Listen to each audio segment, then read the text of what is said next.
Good morning, guys. Welcome back to the vlog. So for today's video, we are going to Enchanted Kingdom in Santa Rosa, Laguna.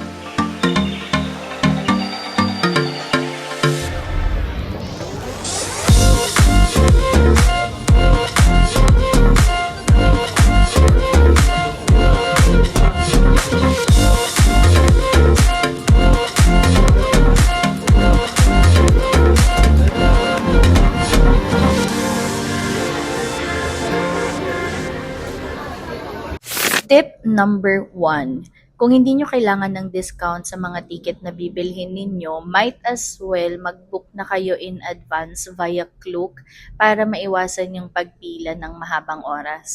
Tapos, kung meron kayong mga kasamang may special discounts like PWD or senior or whatever discount it is, pwede kayong pumunta sa guest relation para yung ticket nila is mapalitan into express and they can be accompanied by one person only.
Since tanghali na din naman kami inabot dito, we have decided na kumain muna ng lunch bago magtuloy-tuloy sa pagsakay sa mga rides. And yung ticket nyo pala guys, meron yung 5% off yata sa may Amazon Grill. Isa siya parang cafeteria or restaurant here in EK na pwede nyong gamitin para may discount kayo. But we have decided to eat dito sa parang food court na lang. Tapos may live performance pa. O, taray!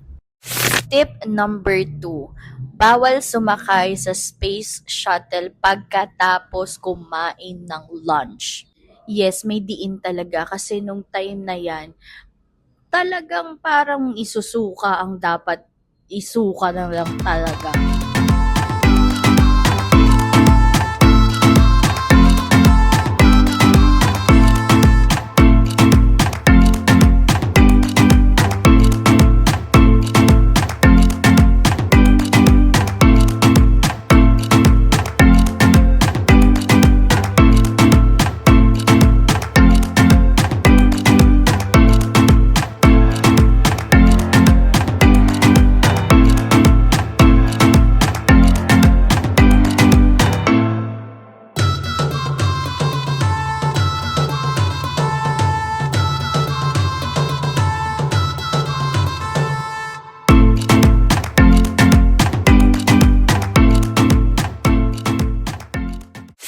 Tip number 3. Kapag alam niyong pupunta kayo sa Enchanted Kingdom at alam niyo namang may plano talaga kayong i-enjoy lahat ng rides, much better to plan ahead. Plan ahead in a sense na alam niyo kung anong oras yung bukas ng mga rides na susunod niyong pupuntahan. Hindi kasi lahat ng rides sabay-sabay nag-o-open by 11 a.m. Merong mga rides na nag-i-start mag-operate like 2 p.m.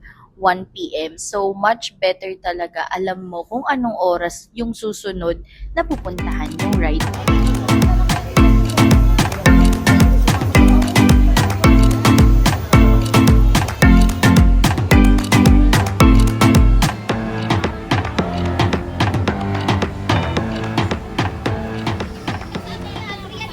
Tip number 4. Ayusin ang desisyon sa buhay. May mga bagay na mapapagastos ka outside nung ticket price na binayaran mo, pero hindi ka mag-e-enjoy kasi hindi ka naman talaga natakot.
Tip number 5. Kung meron man lang din kayong extra money, I would say much better to buy that express ticket kasi sobrang may-enjoy mo lahat ng rides kahit hapon ka na dumating.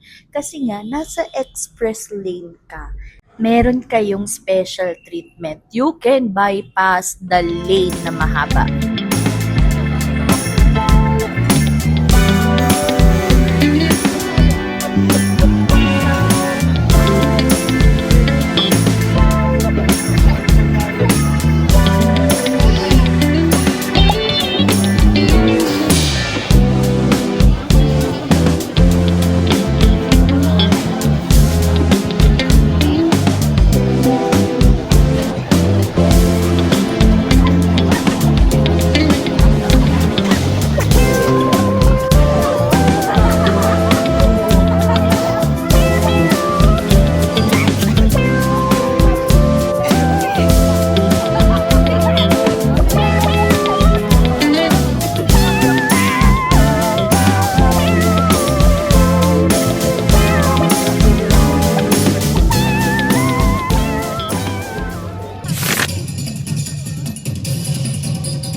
That's it for today's vlog. 5 rides lang ang nasakyan namin kasi kami ay mga pagod, matanda na, at hindi nagte 10,000 steps per day, kaya ang mga buto hindi na kaya.